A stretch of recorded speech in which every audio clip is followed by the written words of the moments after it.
Ladies and gentlemen, welcome to another Virtual Ops 2020 season session. It's a big pleasure for me to have you with us. Today we have another guest speaker presentation from Jasenka Rapayec.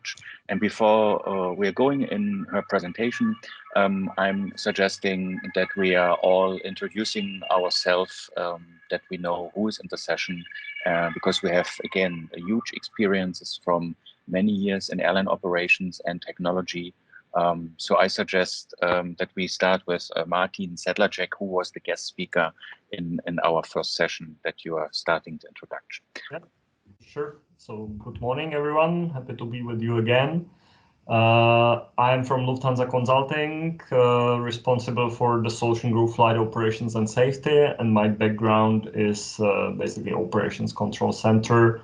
I was working for years with Czech Airlines, then with EasyJet. And now in Lufthansa Consulting, I'm focusing on the projects related to both operations control, but also to the AOC management for the airlines who operate multiple operating platforms. And I'm really happy to be part of this session because the book of Mrs. Rapayec was actually something what started my interest in somehow dealing with the disruptions in structured and systematic way. So I'm really looking forward to this session. Thank you. Let's go to the other Martin, to Scandinavia now. Martin, you are muted.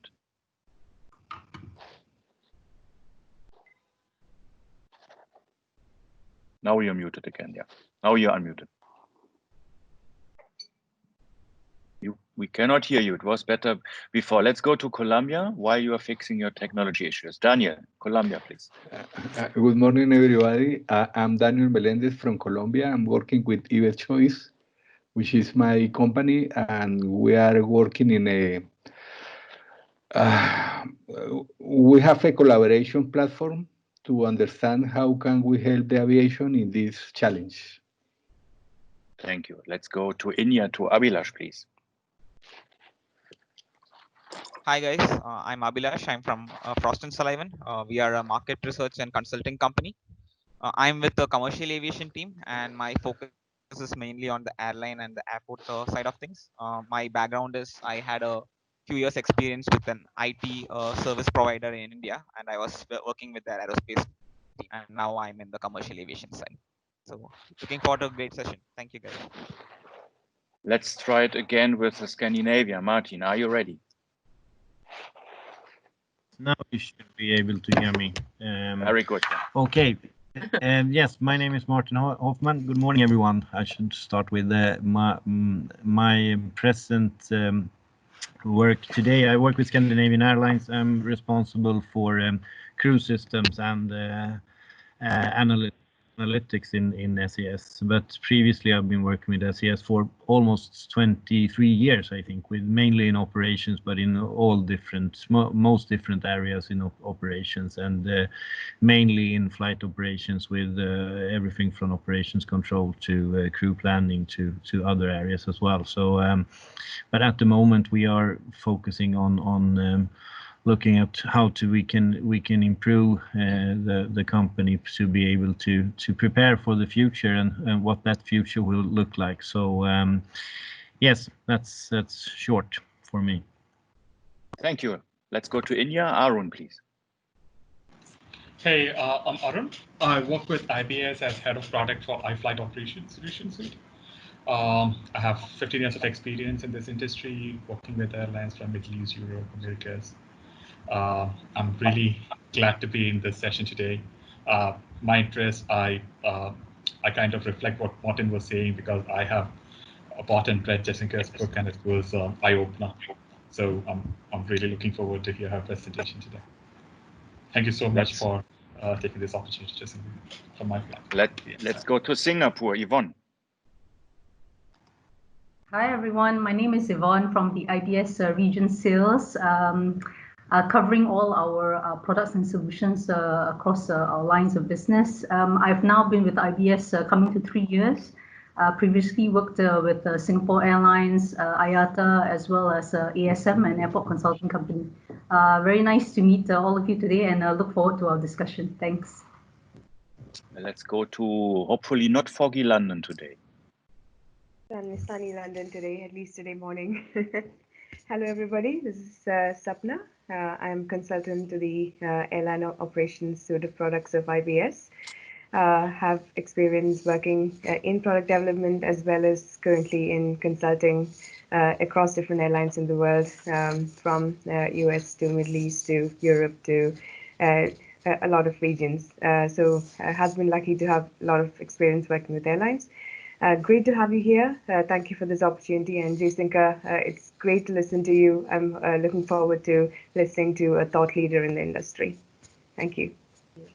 So before we start now with the session, just some logistics. Almost all of you know the format and concept from Virtual Happy Hour and Virtual Ops 2020. So we want to foster the dialogue. So Jasenka, be prepared to get asked many times while you're presenting. So it's not this webinar style of one direction communication where at the end of the session people can raise their questions in written format. Here everybody can speak up. Maybe to organize it a bit, we can use the raise your hand functionality. So if you want to ask something to Jasenka that I'm then calling in, and but Jasenka has also prepared some questions from her side. So then, Jasenka, the stage is yours. If you're now starting the screen sharing, we can see hopefully your slides. Stage is yours, Jasenka. Okay. Okay.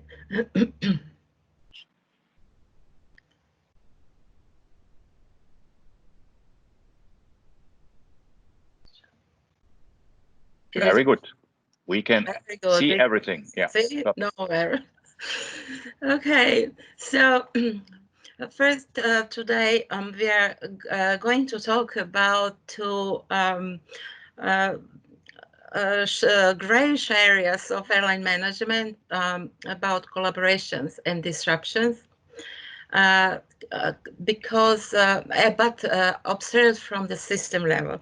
So to collaborate means creating connection between departments that are non-existing at the moment, something that can help make a better decision for the entire system. And then we have disruptions, which I would like you to see as signals for change, not in a negative context, because they are the results or all possible activities that happen that precede the day of operations, and from there, we, by going backwards, close near real time, you can understand that this interconnections, which are the biggest problem for management airlines at the top level, and create biggest problems to leaders to understand what is happening in their organization.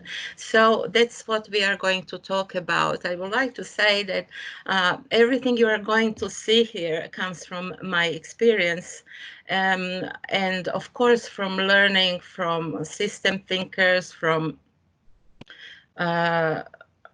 fresh thinkers that I managed to meet and talk to and even interview some of them.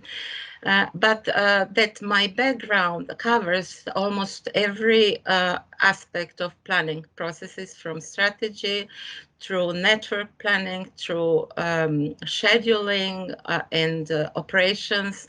And that happened in diverse airlines, from major to medium-sized to startups.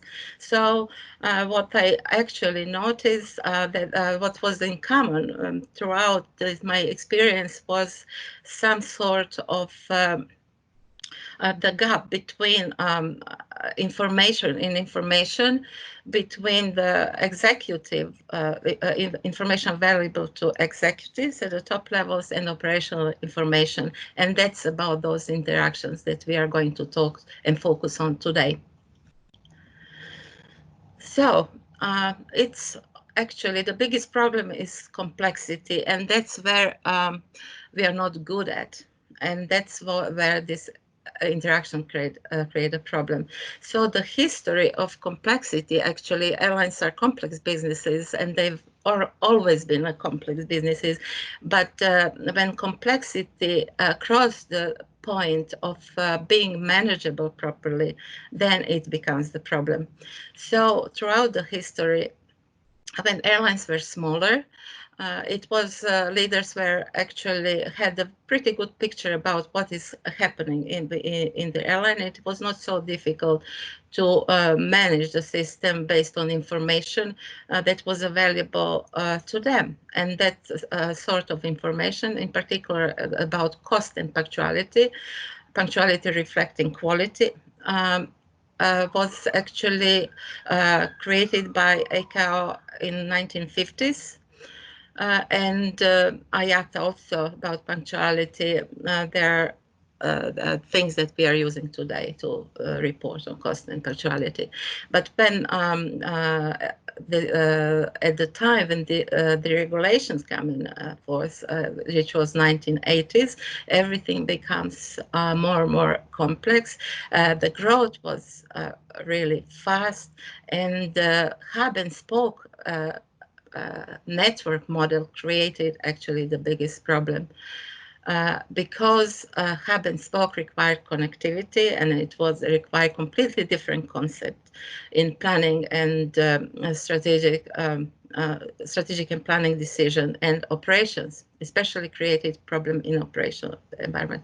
So, but what happened with information handling this complexity with a different approach to management and different information that would help leaders understand what is happening in within the airline, in operations, in real life, was not available. So they continue to use this linear system to manage something that is not non-linear.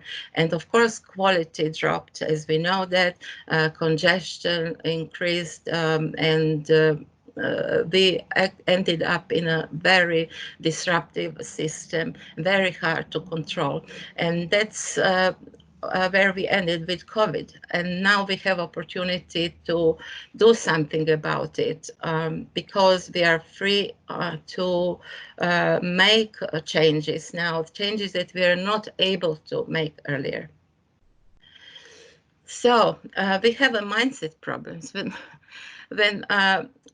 we are inside our organization, we are not actually able to see things in any different way than what is we are learned to see and what we are experiencing.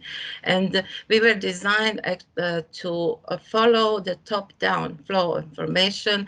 Organization is structured, as you can see, that to be easily controlled for the top manager, the functions, which is necessary for general management purposes, but it's not good for managing complex system. And that is the problem, because what we are facing is just as you can see, our interactions between people and data and processes.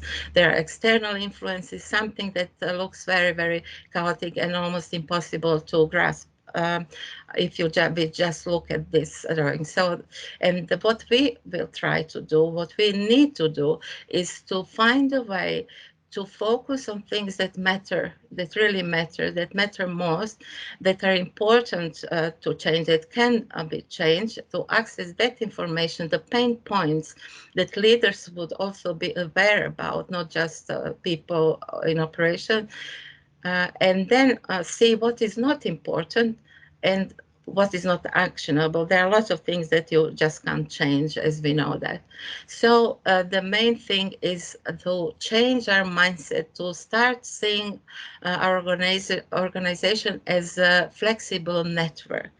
That is in constant change, and we can't any longer look at the past to predict the future, especially at this time.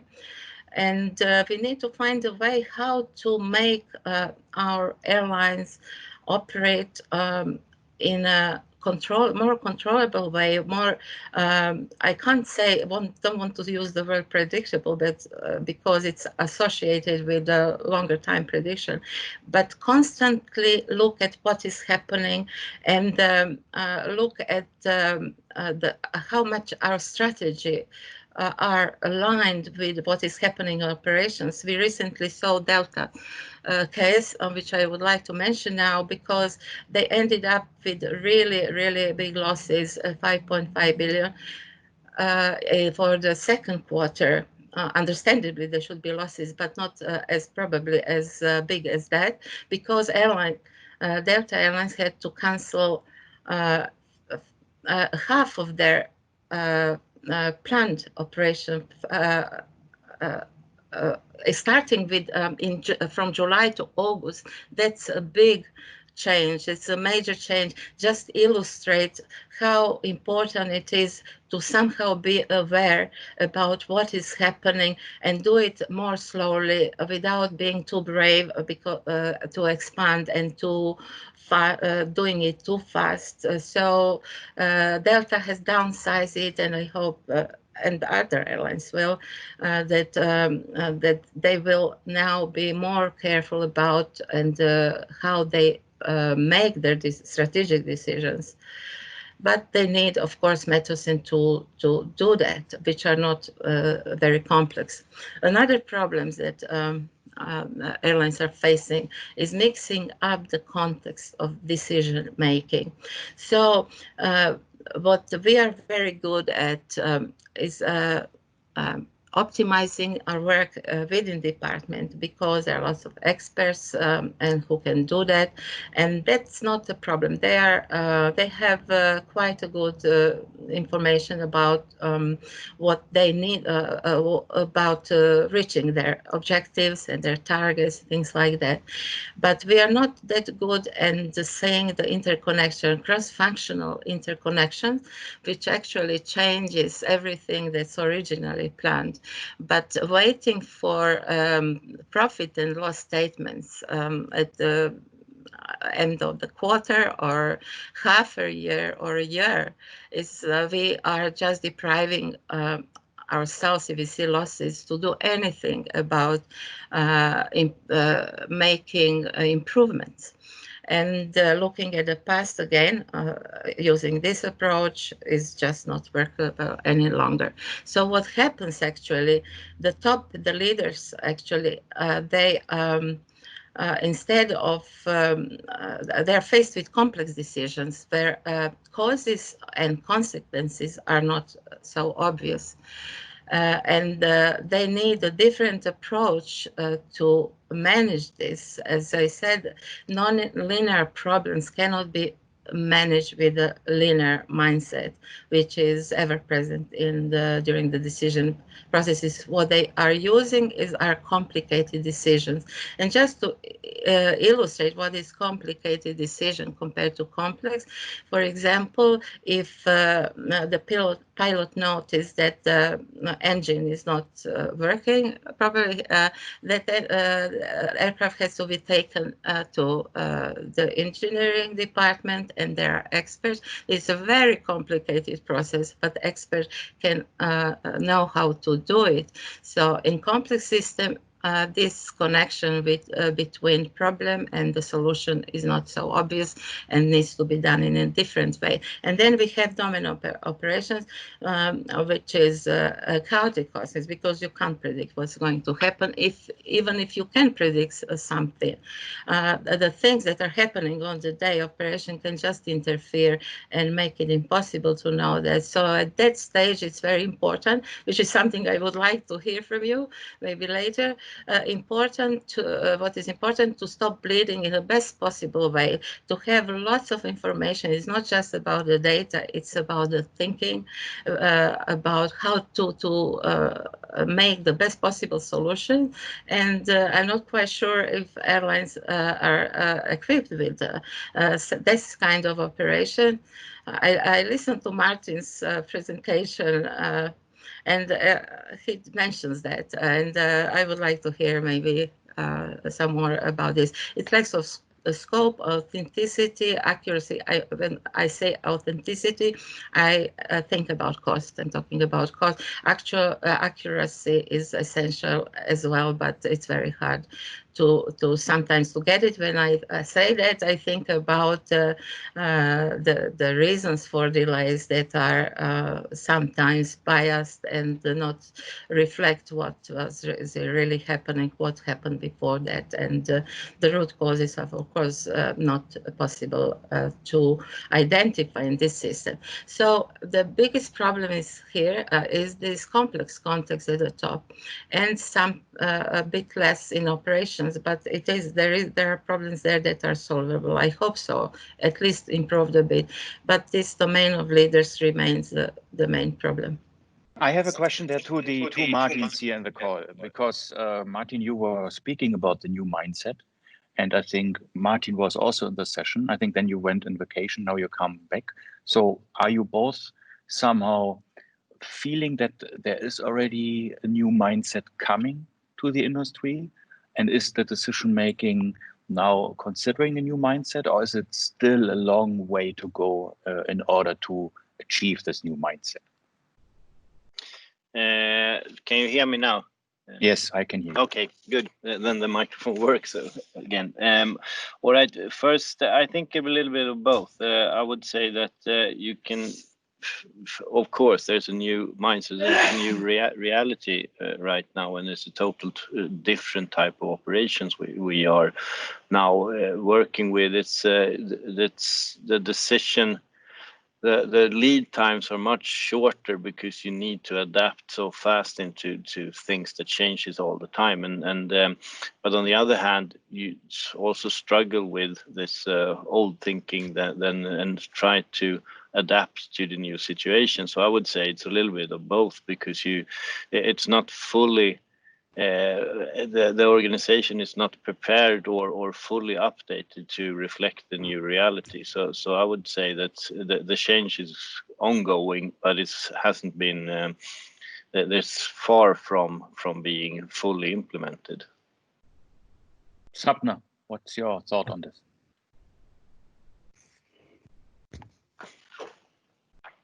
Sorry, I'm unable to unmute myself. We can hear you.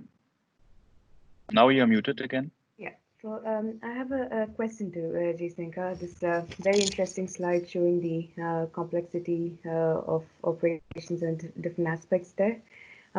So do you think a higher post-flight reflection will happen during this COVID period?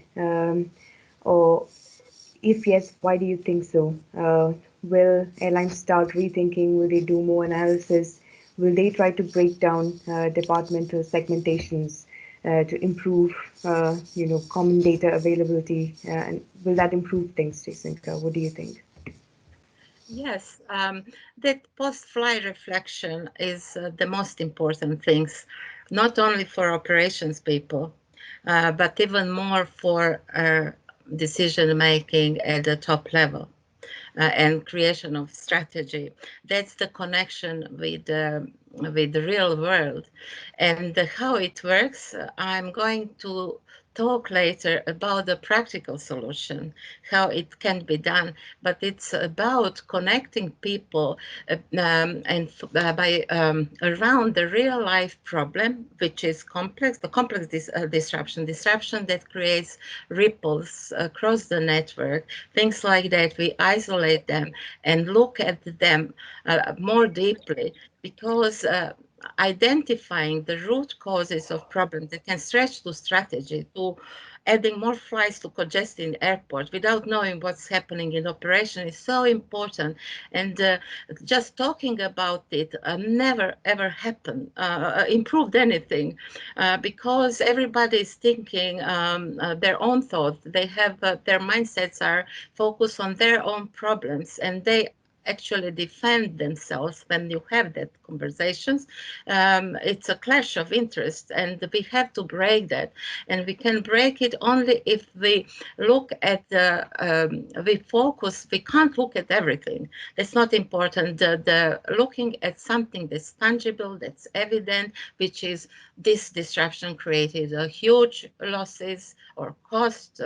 This is how much it cost us, £1 million just for one reported cause of disruption, but it proliferated. The ripples went wide, and it affected other the system, parts of the system. They affected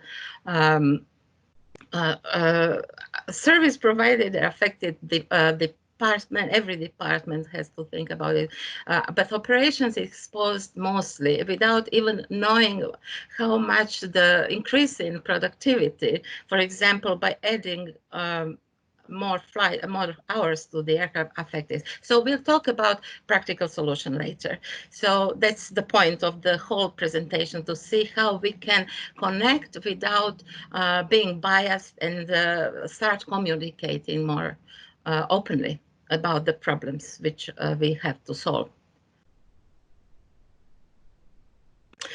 Okay, so shall we?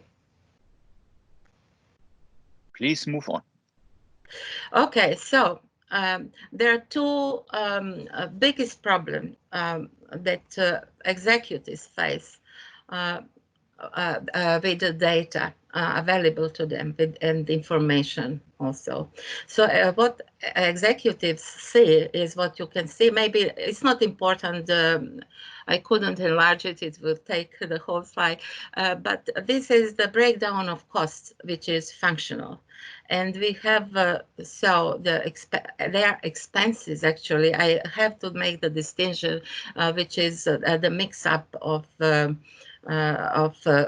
meaning of costs. Expenses are measurable, and we will have expenses, and they are factual information. But what we used to call operating costs are much more than just expenses. They include the relationships between, as I said, people and processes. Every line of this cost is actually interconnected, and if you want to sort out a complex problem and see what are the reasons for change in this operating costs, say it's they increased the cost, increased 3%. Why did the cost increase 3%? We need to reduce costs. So what can you do when you look at these reports? We can only reduce cost, departmental costs. So you go there and press department to cut costs, or you go for layoffs. You reduce costs by getting rid of people without knowing how it is going to affect the operations. So that is one of self-induced complexity that are created at top levels, at executive levels. And I would like, I'll mention Southwest, which is the most successful airline in history. It doesn't matter if it is low cost and have simple fleet structure, things like that many airlines copied. But it is something cultural inside of that, the way they actually communicate and with people. And this is the main thing that they contribute that their success. And their ex-CEO, Herb Kelleher, used to say, when someone comes to me with a cost-saving idea, I don't immediately jump and say yes. I ask what's the effect on the customer, because we all have to create a system that will make customers satisfied, and we are not doing that. We didn't do that because it hasn't been recognized. Even the information about the passenger experience when they face disruption is not available to the top executives, and that creates the problem. So what Southwest, Herb Kelleher said actually here, that the costs you have to think about cost and everything that is then planned and planned for the future. You have to ask yourself about how is it going to reflect the passenger, and you can't say that if you don't establish a system that translates the problems in operation into the language understood at the top of organization. And then this is the true nature of costs, why I said they are different from expenses. And this is what creates the main problem. Every cost is a mix-up of strategic and planning influences and operational influences. So and it is change. Operational influences is changes very often, and even strategic can be changed without understanding how it is going to reflect on it. Again, this image, I can, if you are interested later by asking question, I can tell you if you can see exactly what is involved. I put a fuel cost in a fuel cost that you think is just the fuel consumption and the cost of the fuel. That's not it. There are so many other things that influence fuel consumption. And then we have here maintenance costs, which are a combination of so many different influences, which could be just to say crew problem that that causes unscheduled maintenance and things like that, and then it spreads by across the system. So we should look at costs in that way. So what do we know about quality of our performance, about the punctuality? So there is a big mess in the way the punctuality is reported. That's just, there are many reports. In Europe, there are not customers or passengers are deprived of information, of official information about the delays and airline delays and airport delays and airports. And their reports were suspended one after another, starting with 2007, as far as I can remember. It was AEA report, Association of European Airlines, suspended. Then we had not recently, about a year ago, Flight on Time that interpreted, that was, on this, actually what CAA had. So you had a pretty good breakdown of delay information and how it was affected passengers. So you could, and then you have now all the organization outside of the airline.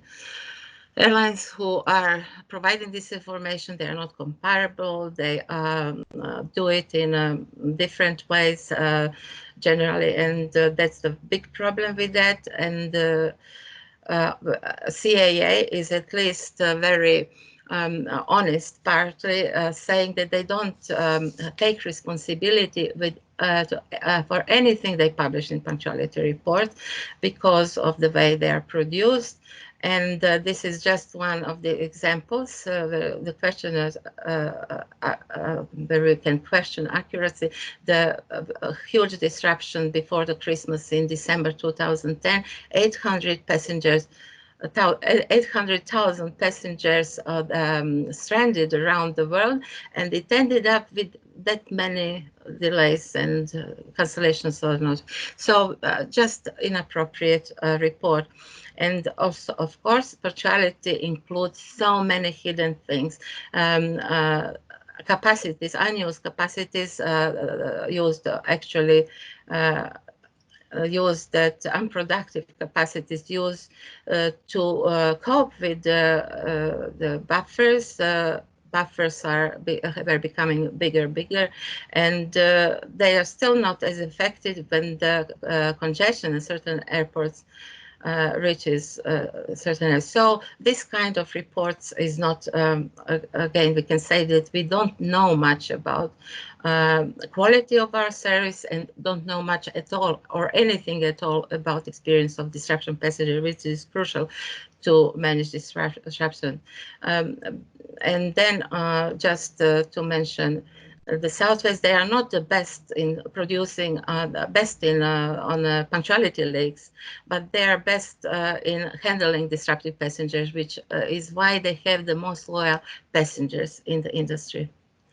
So getting back to the top of organization, we have these board meetings, and then people and leaders and executives really trying hard to understand what caused the cost to rise, why the passengers are leaving them, their loyal passengers, and what is wrong. And they find so many excuses. It's a complexity, it's uncertainty, economic crisis, always something, but not things that needs to be addressed. And that's because the information system, they can do better, but informations that system they are using, it's not providing the sufficient knowledge about what is happening and what they really need to act upon.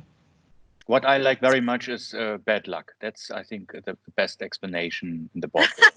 We had bad luck. That is in our head. You see, I put and which one to pick. There are lots of excuses. You need to pick something because it's a blame culture presented there. You have to defend yourself and your departments or areas you are responsible for. So this is really not suitable for improvement. And this is Edward Deming's quote, which I really like and is appropriate for this the case of complexity. That 94% of problems in business are systems driven, and only 6% are people driven, which means that we need to change the way we think about systems, to organize work around these barriers that we currently have. And I would like to have some thoughts, to share your thoughts, and we can do it later. I can continue if you are still not ready to ask a question, because we are now getting into the area where we'll look at the solutions to the problem. So everything that is happening now, we leave behind for a while and see what we need to do to make it better, to make improvements. So yeah, I think Jasenka, that's a good point. Of course, I like the statement that 94% of our problems are systems driven.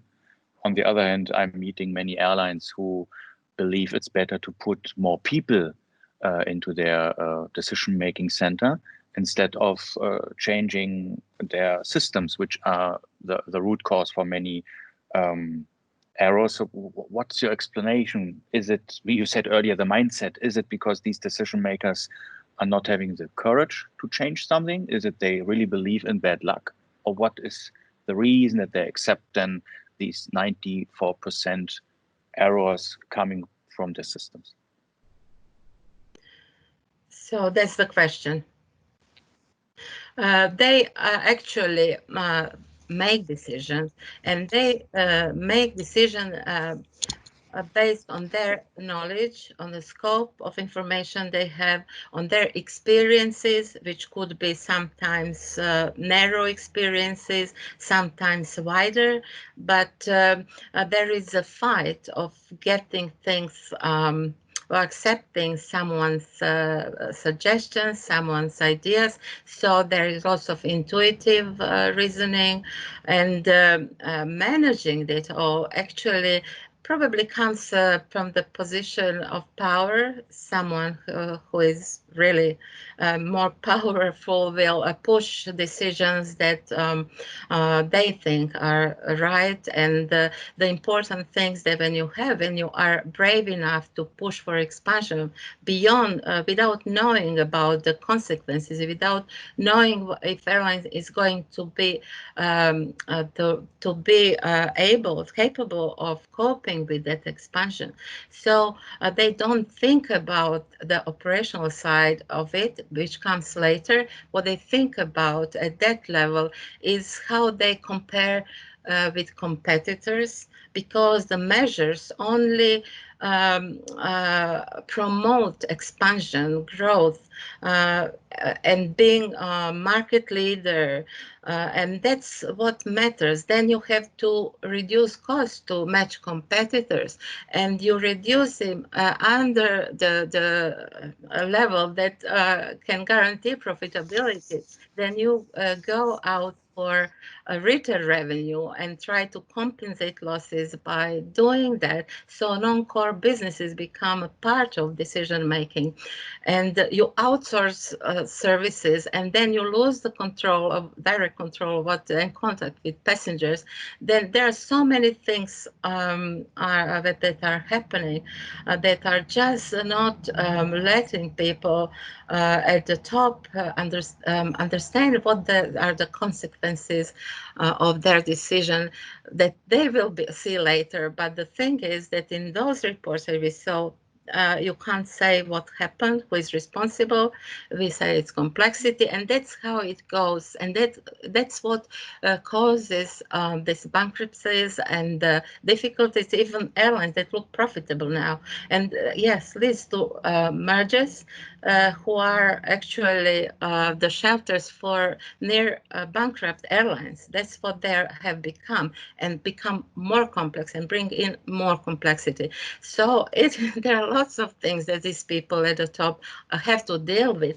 But what I think at this time, there is a time that changes in the way they do it in a very simple way, just bringing some, identifying from their point of view the pain points in operation. Is it the airport congestion? Is it air traffic congestion? Is it something missing within organization?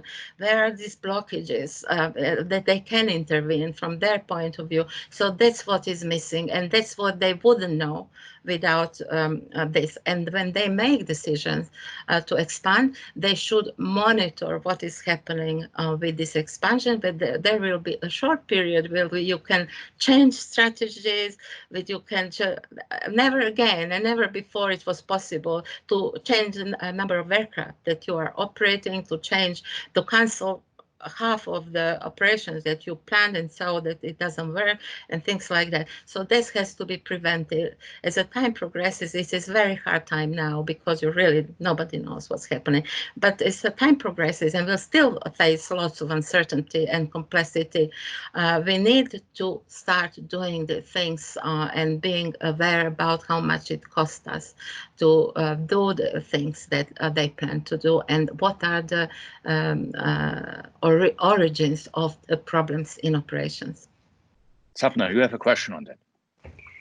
Yes, Jessica. So I was wondering, like, there is so much opportunities for passengers to express their views and frustrations during social media these days. Plus, there are a lot of costs that are associated with that are paid to customers for delays and cancellation, especially on the EU side.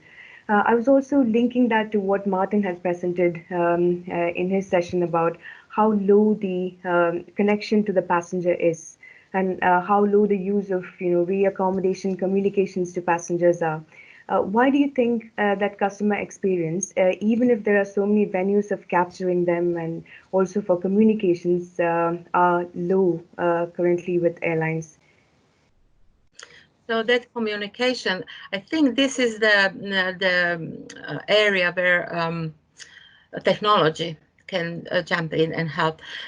What passengers, this surveys, I would exclude surveys because they are just not something that should be ever used seriously, because they're produced, the interviews are done after the things were happened, when passengers are in different states of mind. But what is, and then there are companies that actually are hired to do that, and of course there is some business in those services. So it is that about technology that can, where passenger can express their dissatisfaction. Actually, I don't think that passengers need it's not so essential.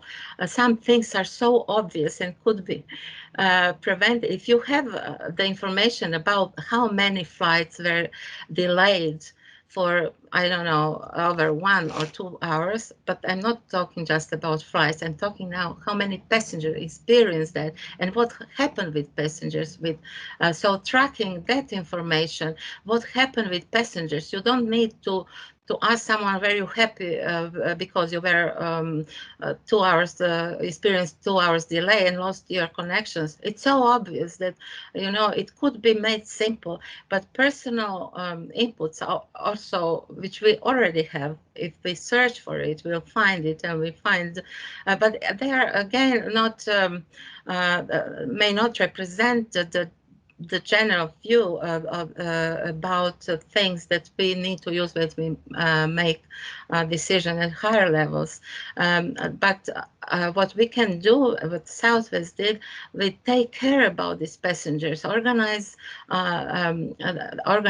things in a way that actually ease up this experience, help passengers to shorten their time while experiencing disruptions. That's what I think is very important. Thank you. Martin, what do you think about that? Is that also your analysis on why passenger control or passenger reach out communication systems are lower in airlines?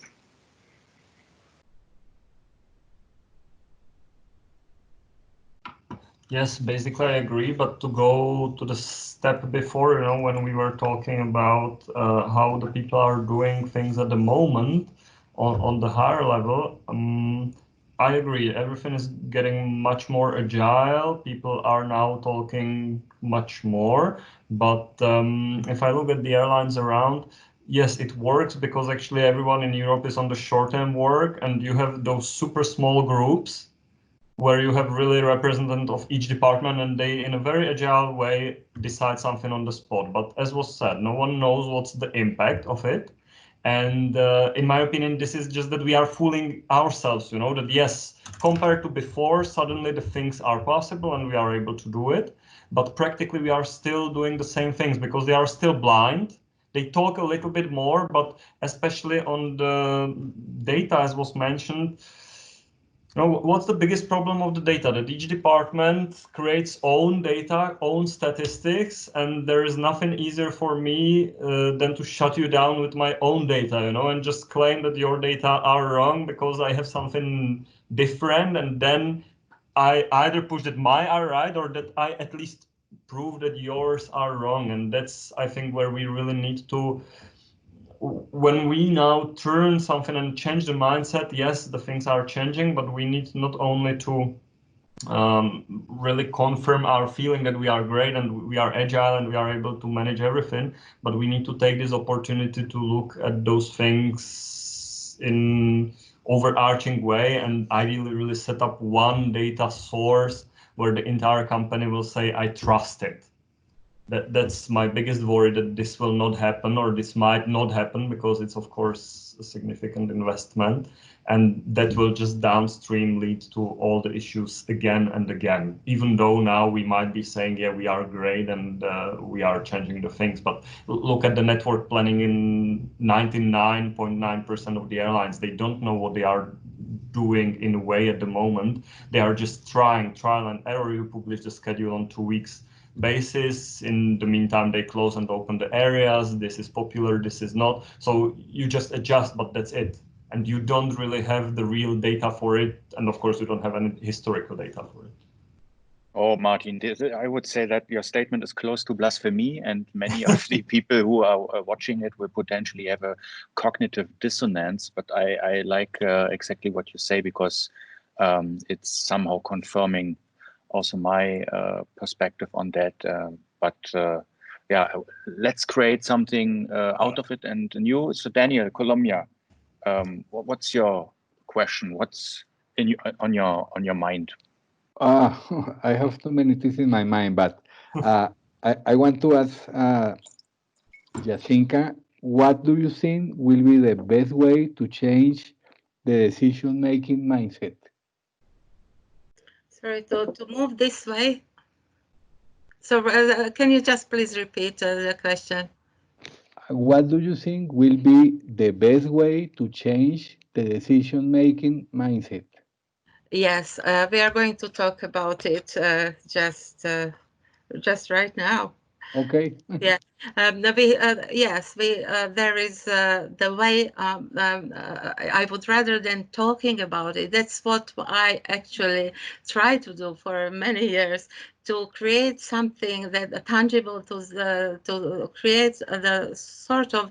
I don't like to use that word just solution as general, but practical things, to do it in a practical way. How can we do that in a way that is not too complex, but the results are really very helpful. That's what we are going to talk about now. Okay. Okay.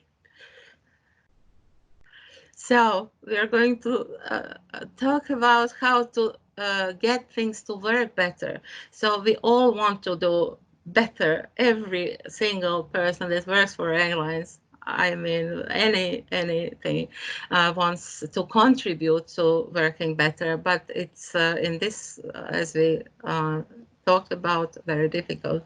So it's all about change, because if you remember my first slides about where complexity started, it started when the complexity started to grow, and actually at that moment, that is the change that we have to look at, not anymore history or anything. That change, and understand why that change, we will call it disruption, dysfunction, variation, variability, whatever, in scientific terms, but this, I call it disruptions because they're closer to reality.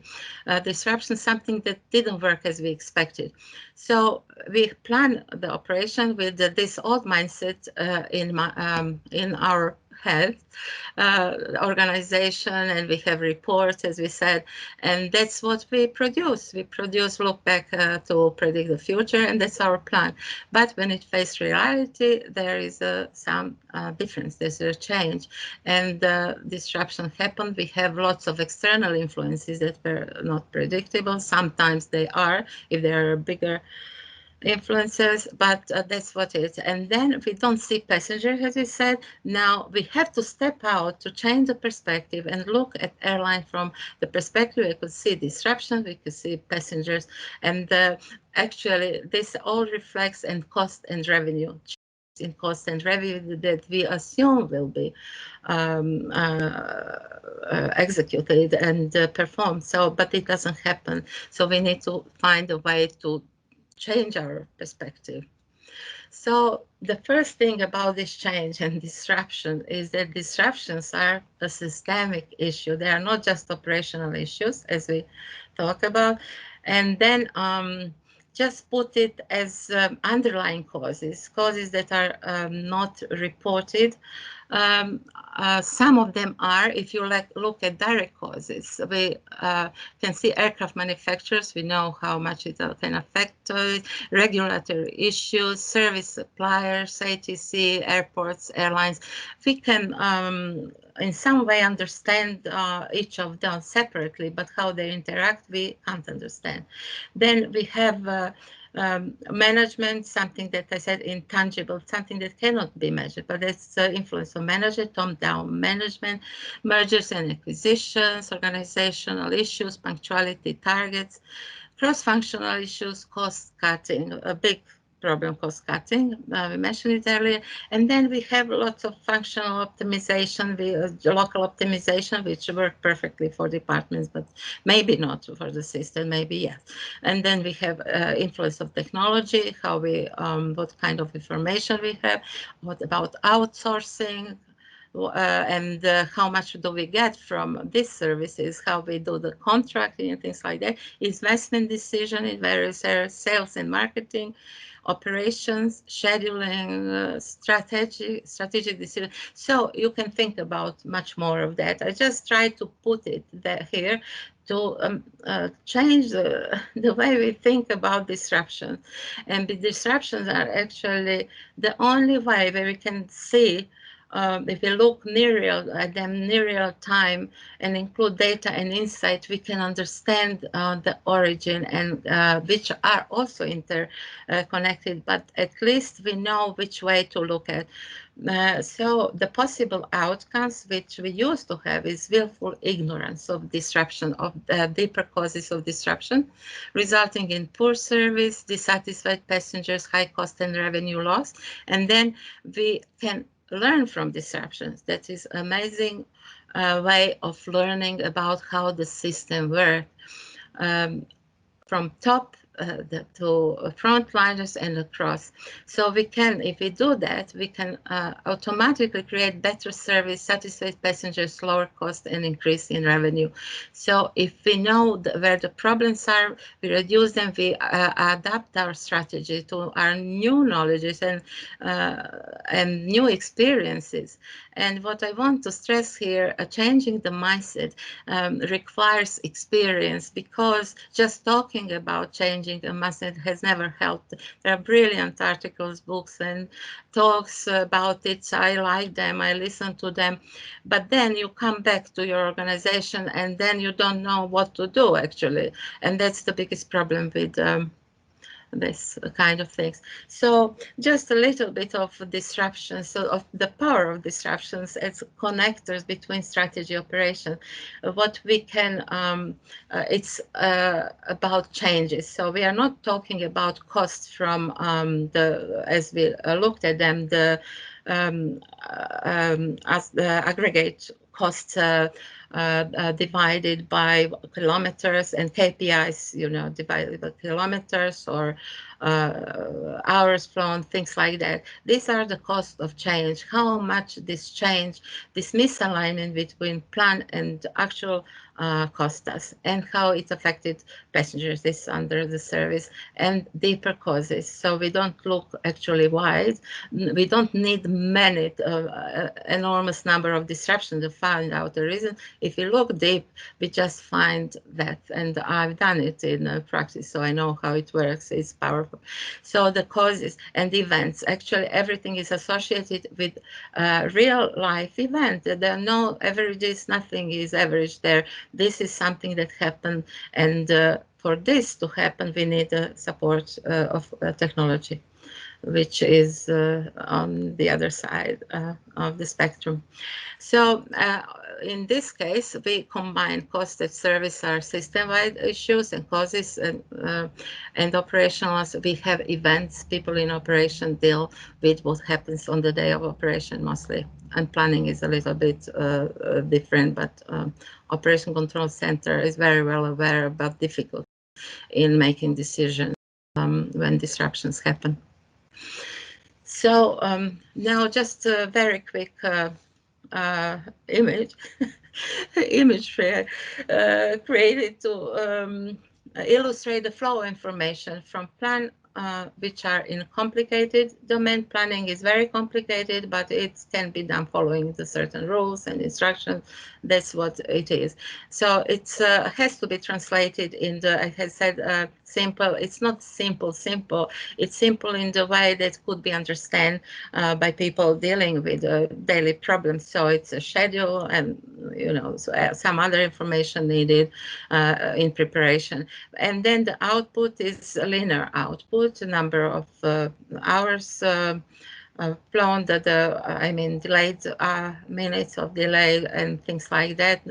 And this is all that happens. And the planning, there are lots of assumptions based on this simple outputs combined with financial information, which is, we said, expenses, which don't actually match quite this operational input. So this is what we do now, and this is what the next one is about what we has to introduce. So this is a new framework for decision making.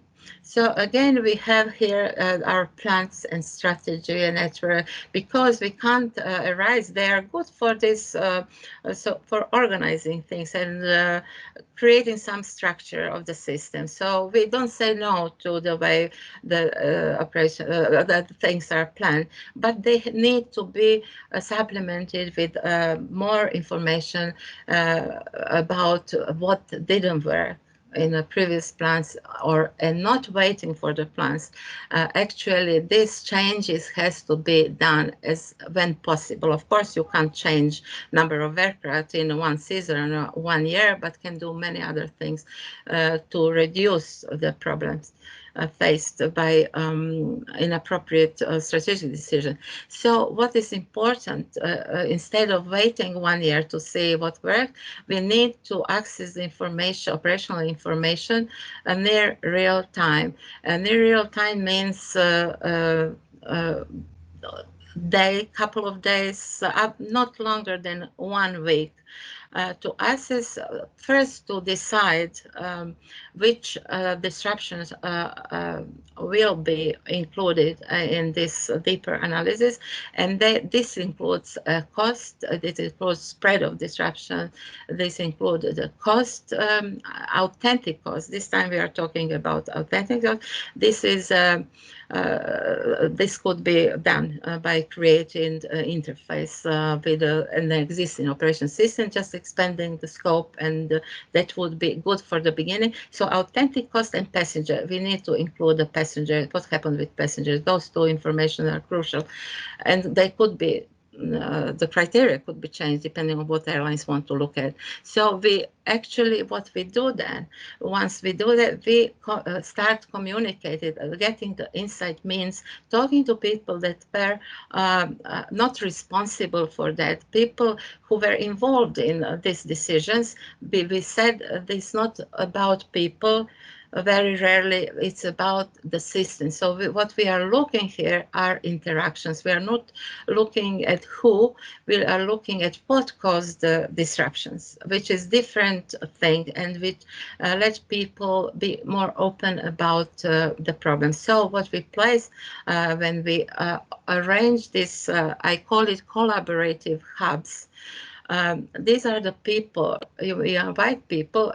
First, after I identify who to invite, we need to know that, and we need boundary spanner, people who have multidisciplinary knowledge and also experience in different areas of airlines. So they are not very easy to find, but these sessions can actually speed up the understanding of the system operation, so that they can become these integrators and leaders in their own environment, inspiring change, understanding how much their decision affect others and how much what others do affect their decisions. That's the kind of collaboration we would like to create. So there is opportunities technique that brings this data with the narrative, the stories of people who were directly or indirectly involved.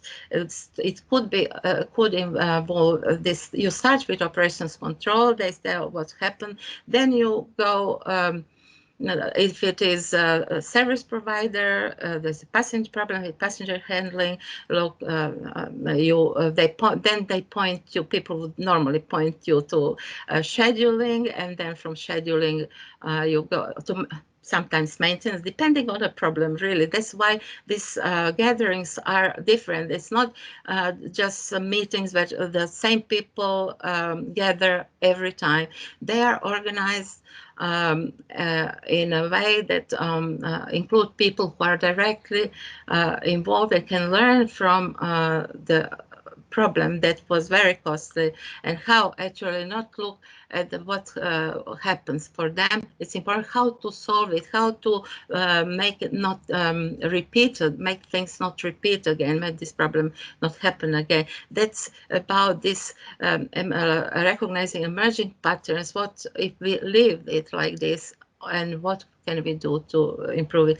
So these are this is about combination data and insight that are then again with this integrator or facilitator or boundary spanner interpreted, and so that everybody speaks the same language. They translated the things that have to go to the top level. They translate it into their language speak in a boardroom with a support of something that really happened. It's not abstract. When you combine, of course, you don't go every time something happened to, but then you look for patterns. The more you do of these deeper scans, opportunity scans, then the more you will understand how the system works, and there are the real pain points, and then you address them to top managers, and then they have to look if it is, for example, as I said, improving productivity to show that you are better than competitor, that causes then disruptions because there the utilization workers is unmanageable, people in operation, and then it affects maintenance, it affects crewing, it affects everything, but they would not know that. So this time, if you come with real life problems and combine and integrate them, where we need support now to do more of them, of technology and visualization, just spotting the critical point. Is it at the airport? Is it certain problem with department, not with people, but the way the communication works? So you look at this kind of problems, but you include operations. There are people from strategic department. There are people from maintenance. There are people from, and they talk about this not disconnections, but about connectivity, interactions, and see how what I've done affected you. And that's the main point. That's something that is needed, and it changes the culture from avoided blames to actually cooperating, collaborating, and looking the attention as looking at improvements. Is as I call it opportunity scans. That's what we can do. And so then it goes, as I said, translated in language at a higher level, what needs to improve. Is it, as I said, that expansion to congested airport? Okay, it brings us problems, it costs us much more, but on the other side, we want to keep it. It's a kind of trade-off. We'll take better care of about passengers there because they are affected more and that. And then peak hours control. So we do something to improve, not just on a paper, but in real life. And that's the whole point of having this loop that just goes on and on. And that's how now, today, when you don't have the history to support strategic decision, you can see if you get the feedback that is so crucial. And then the context could be different. It could be strategic. It could be airports. It could be, as I said, anything that interests people at the top, and they will understand what actually matters when they say, we want to do that and improve this, how it is. They will have much better idea how it will affect passengers in the end, because that's where revenue comes from, and attract investors, and everything the revenue comes from outside, from the way we perform, and that's where what they need to know better. So the role of boundary spanners, I will go quickly through it. So what we do, we translate it. We don't change organization, do big transformation. We can do it gradually, depending on what airlines want to achieve, but we don't, to start with, we don't just do any changes, but just put people together, because this is the people who can adjust and connect very quickly and fill up these gaps that are existing in information systems. So that's how improvements come naturally. We follow the flow of work. That's how things change. So that's opportunity scans. Just what are they about? Let's sum up. They say instead of managing departments, we manage real life problems that the difference here. And we learn about what airline is capable of doing. So, for example, we talked about it. Is there enough people? Is there enough information available to operations people to cope with this kind of disruptions that are sometimes unmanageable? And it's mostly about people and resources. Do we have enough of it? We are tuning our strategy and operation to best meet passengers' needs, so we'll have a better knowledge about how our strategies affected passengers, changes in strategies, because there will be lots of changes in strategies time to come. So we need something to cope with that. And then create a neutral territory. This is a neutral territory. It's not the formal department. It's just a space where people can gather and do things. And the most important in that are these integrators, people who understand and can facilitate this and comfortably talk languages of operations people and strategic people and people in between. So and that's about it. So there is no blame. It's not about who but what created a problem, and we improve connectedness and collaboration. We reduce disruption and improve services to passenger. All somehow goes together. We don't separate these things and don't measure them separately, because if we do that, the cost will naturally go down. And if we improve quality and care of passengers, even if we have so many disruptions, it's that care that helps organize that, so that they feel they are cared about. That's what helps, and that will bring create us loyal passengers despite all problems. That's how we beat the competitors, by creating better quality of our operations and output. And what happens after this meetups, collaborative meeting, actually it ends up with relational action maps. You can see this direct causes that we pick up from operational application. So there are the high level of this. You have there are about hundreds of them and even more. But we just look at flight operation, technical maintenance, things like that, handling, and so on. And then after this discussion, we associate it with we make a cross-functional action plan. We associate it with a department who need to look at these problems more. And then we actually prioritize their action level 1, immediate action or something, then 2, 3, or trade-off, just can't do it, but we'll trade off with something else.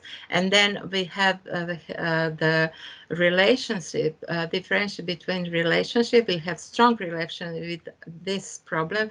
This was actually the problem I experienced with while going through disruption caused by aircraft damage. And this is after my investigation work, this is what we came out with. So this relationship with the problems are crucial.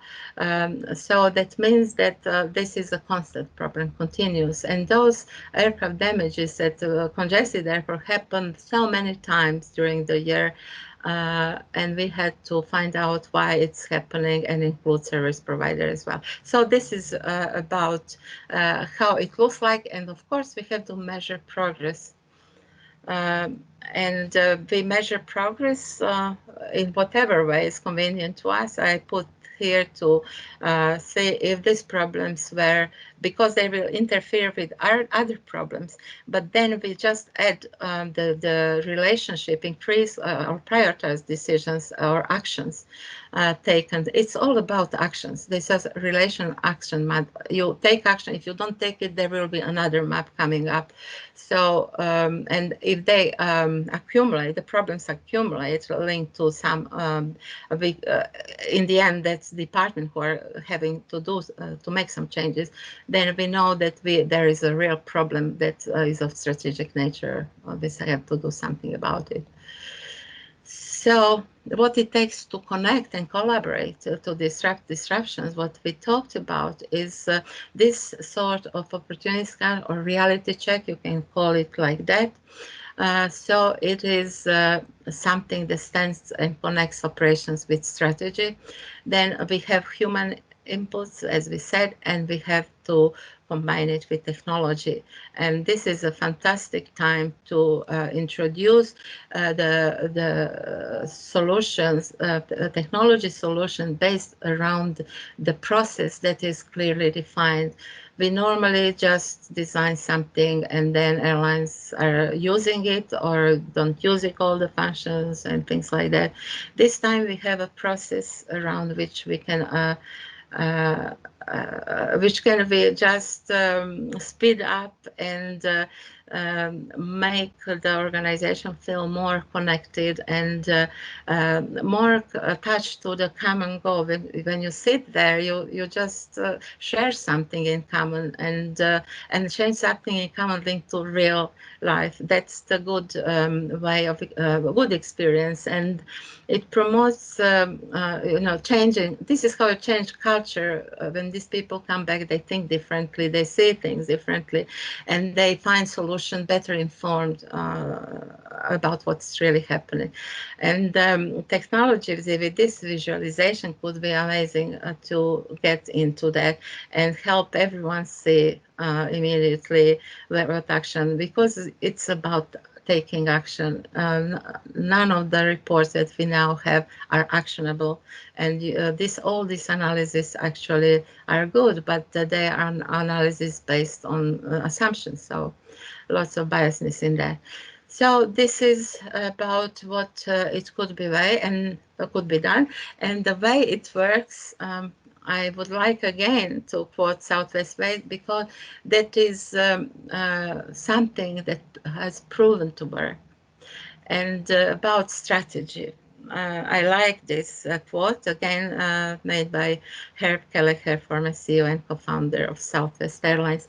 We have a strategic plan. It's called Doing Things, which we maybe have created. This is the idea that I have, which I use to practice. That's true, but it's a question if it is going to accept it more widely, and it would be fantastic to get feedbacks. That's what we need.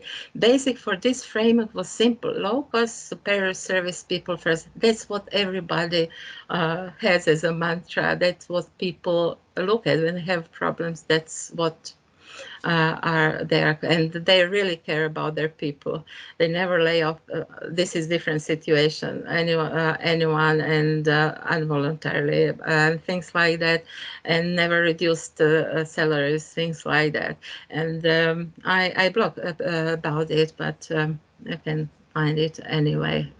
Anywhere on the web. Sequential thinking, which requires putting strategy first and execution second, operation, is becoming more and more outdated. Even at the time when he said that, even irrelevant. Today's business relies on constant back and forth between the two, and that's one of the biggest secrets of Southwest success. Care about people, superior service, people first, and then by doing that you actually you are connected strategy with operations. So that's about it. Let me just go back to now. So Daniel, question to you. Did it now answer your question, how to implement a new mindset? So it's very interesting what you have been showing us, but I still have the question in my mind. How do you have to do to change the mind of the decision making in order to think in a different way? Okay. So this is what, shall we just go maybe, okay, move back. This is not the quickest way, but it's not a long. How we change let me put this right. So the changing the mindset comes from facing the problem, from experience. Oh, sorry. Comes from experience. And this people need to see things. That's what the point of seeing the real life problem, not numbers. Numbers are okay. I don't have anything about that, but numbers don't tell you what is happening. From a perspective of operations, it's very hard to say. You need to do things that instantly to find solution to problems that are coming out. You don't have time to think big at that time, but what you can learn will help you. And you once you learn and what other peoples do and what is their contribution to disruptions and how this system works, you can maybe be encouraged to say, well, from my experience, this is the problems that keep repeating. You saw it, and then you need to tell other people that this is the real problem in the context of the real life problem that is looked at from different perspectives. And when and even CEO can attend those meetings and listen to what people think about disruption that created a million. That's what happens. Million of pounds or million, 2 or 3 million pounds over a few days, where they would just don't know. But and then if you connect this money things, this cost of disruptions, and they see that they were real, and why did this happen in that single case, and then in another case, and then in another, that's how they change the way they think. And there is no other way. You can look at numbers, operational figures, as we said, and the numbers of the cost that are aggregated cost and KPIs. You won't change your mind. You just go for more and more and more and being bigger than competitors. And that's what creates problems, as we said. So this is how you change the mindset, by seeing the problem and understanding the problem in real life. That's the only way you can really change your mindset and use that change. You can change the mindset and do nothing about things. But in this time, you are forced to act, to take action. It's not just I'm changing my mindset. That's fine. And I think I should change it. And this is how you do it. I understand there are these problems, but you don't act. If you don't act, it's nothing. It's worth nothing. You have to act and see how your changes that you suggested are reflected are in real life. And that's what the changing mindset is. It's just worth if you take action, if you learn from real life and then take action and continuously get a feedback how good these decisions are. Sometimes it takes months, sometimes it takes, not longer than months, because the things are changing so fast, and even the strategies had to change fast. And that's the only way you can actually lead the airlines and plan the strategies. Now everything is going so close to what is happening in real life, and that's how you change and mindset and act and use that change mindset to act differently. Sapna, you have a question. Yes, please. Jisenka, that cause relationship metrics was very interesting, which you've created with your analysis on a disruption. Did you, in your analysis, find any difference there between managing the disruption now and managing its cascading or ripple effects in the future? What do you think about the difference in both? That's a good question, because what we were doing here, let me just, go back to the last one. So what we are doing here, actually, they're called opportunities. So we look at problems that emerging problems. We are not just looking, but we sit here and see what happened. We don't look backwards. We find out why did it happen, but our role is by connecting in this way to look at things that are going to happen again and again and again. And so we are looking at the future, not future, you know, as we did it before, but we're looking at some problems can, for example, if we expand like Delta was another airlines, I'm just using Delta, they're really good, this is a good airline, but because they published this, so, and I went through it and read a lot about what happened. So, but it's a good real life example. So they had to cut the services because the market was weak. That's the first thing. You look at the market. That's what makes the changes. But then you have to look at how much it costs you to operate at congested airport and going back, and what are the risks of that. So you're looking forward when you do this. You look at when you compile more information. As more information from these deeper scans come in, you will see what has to be done to prevent problems that are we can see, because they can be all different kind of problems, as I mentioned earlier.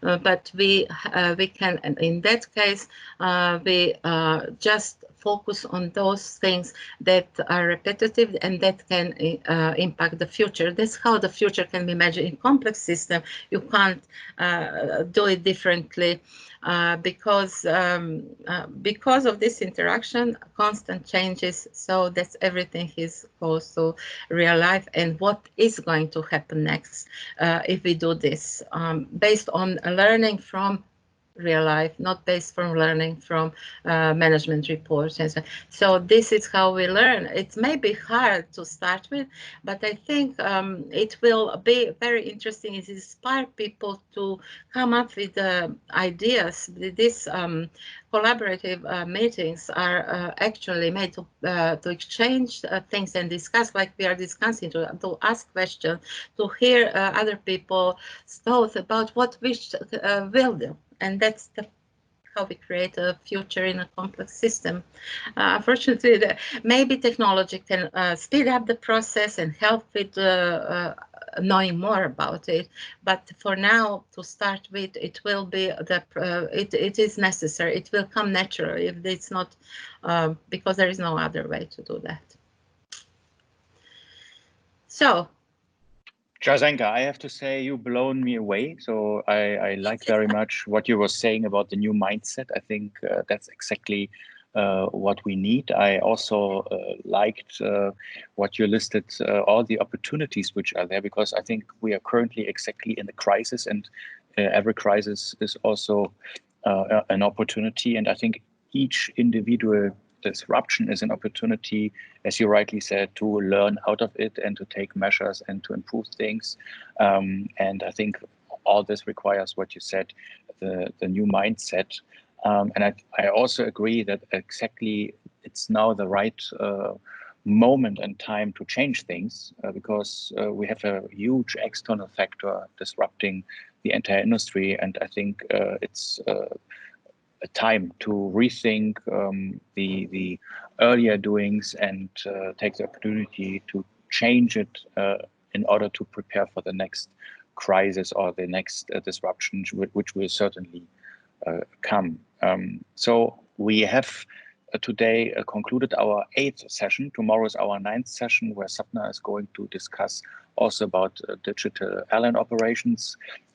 We have scheduled the next sessions also in August. We will have also 2 additional guest speakers on the 26th of August and the 2nd September. And I encourage everybody from you to also attend these sessions because we want to create a brain pool of positive thinkers in the industry who want to change the course of our disrupted industry and to take the opportunity to improve things. So thank you very much for this very great session. A lot of learnings, a lot of information to digest.